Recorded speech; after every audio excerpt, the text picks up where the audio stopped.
दहशतवादाला सडेतोड उत्तर देण्यासाठी भारतीय सैन्याला पूर्ण मुभा. तिन्ही सैन्यदल प्रमुखांच्या उपस्थितीत झालेल्या बैठकीत पंतप्रधान मोदींची भूमिका.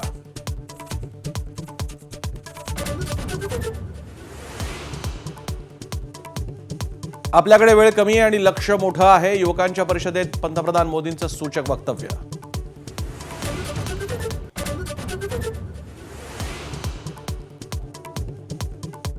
पाकिस्तानला भारताची धडकी. पीओकेच्या गिलगिट बाल्टिस्तान भागात पाकिस्तानी वायुदलाचा सराव. युद्ध सरावाला ललकारे मोमीन असना.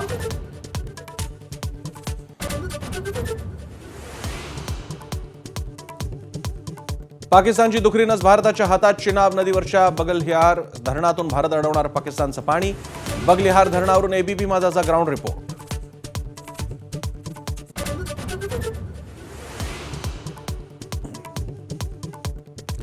काश्मीरच्या वेगवेगळ्या भागात दहशतवाद्यांविरोधात भारतीय लष्कराची धडक कारवाई. एएनआयच्या सूत्रांची माहिती.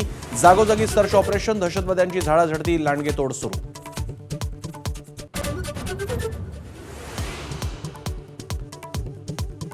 पहलगाम हल्ल्यातील दहशतवादी हाशिम मुसाचं पाकिस्तानी सैन्याशी कनेक्शन. मुसा उर्फ आसिफ फौजी पाकिस्तानच्या स्पेशल सिक्युरिटी फोर्समध्ये कमांडो असल्याचं उघड.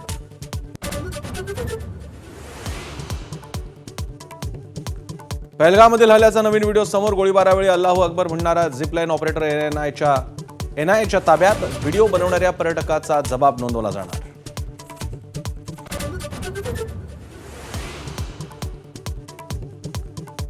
पाकिस्तानी विमानांसाठी एअर स्पेस बंद करण्याचा भारताचा विचार. एबीपी नेटवर्कला खात्रीलायक सूत्रांची माहिती. तर पाकिस्तानकडून याआधीच भारतीय विमानांसाठी हवाई हद्द बंद.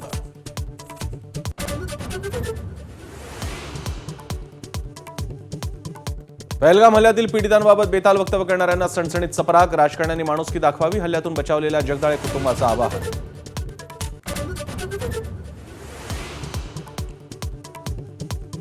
आमच्या हातात बंदूक द्या. दहशतवाद्यांना गोळ्या घालू. संतप्त लेले मोने जोशी कुटुंबाच्या मित्रपरिवाराच्या तीव्र भावना. पहलगाम हल्ल्याचा सूड घेण्याची ही मागणी.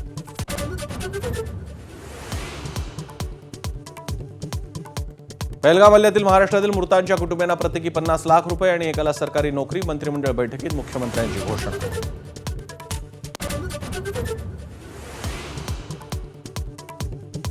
जबाबदारी घेण्याच्या वेळीच पंतप्रधान मोदी गायब. फोटो शेअर करत काँग्रेस हल्लाबोल. तर ही पाकिस्तानची भाषा. भाजपचा पलटवार.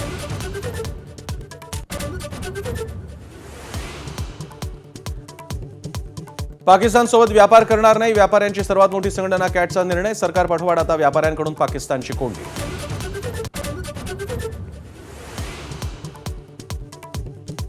राज्य मंत्रिमंडळाच्या बैठकीत ईव्ही धोरण मंजूर. ईव्ही धोरणाअंतर्गत काही इलेक्ट्रिक वाहनांना टोल माफी. मुख्यमंत्री देवेंद्र फडणवीसांची घोषणा.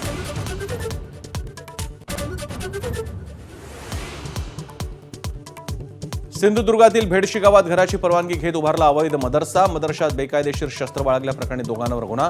बिहारमधील धर्मगुरू देत होता प्रशिक्षण.